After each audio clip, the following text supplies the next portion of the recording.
Yo, what's up mga kaibigan? Nali na tayo magkwentuhan. Si Kyrie Irving ay consider nga ng madami bilang ang pinaka-skilled na player sa kasaysayan ng NBA o tila ba mala Iverson nga ito nang sabihin ni Kobe na pasalamat tayo at hindi 6'6 ang height ni AI. At ganun din nga kay Kyrie. Kung 6'6 nga ang height ni Kyrie ay ibang usapan na ito. Despite being one of the best players, si Kyrie Irving ay nakikita nga ng iba bilang cancer sa locker room at bad teammate. Ngunit totoo nga ba ito o ito lang ang sinasabi sa atin ng US media?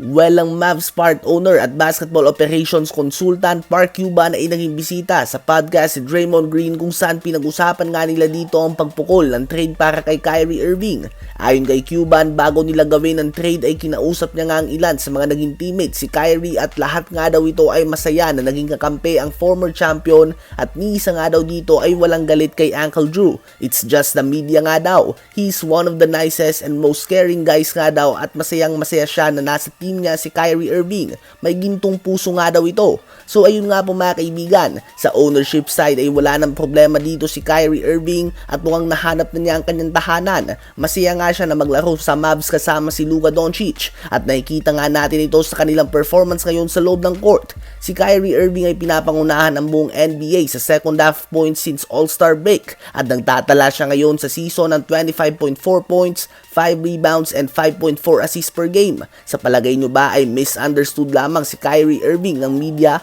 Ngayon ay tumungo naman tayo sa Milwaukee Bucks. Kung titingnan natin ang standings ngayon, most likely ay magtatapos nga sila bilang second seed sa East. Posible pa din nga sila na malaglag hanggang sa top 5, ngunit hindi nga ito inaasahan. Maliban na lang nga kung biglang ma-injured si Giannis. Ang number 2 seed ay makakaharap sa playoffs ang number 7 seed. At so far ito nga ay ang Miami Heat. Kung magtatapos ang season ngayon ay magkikita sa play-in tournament ang Miami Heat at ang Philadelphia 76ers para sa 7th seed ng East.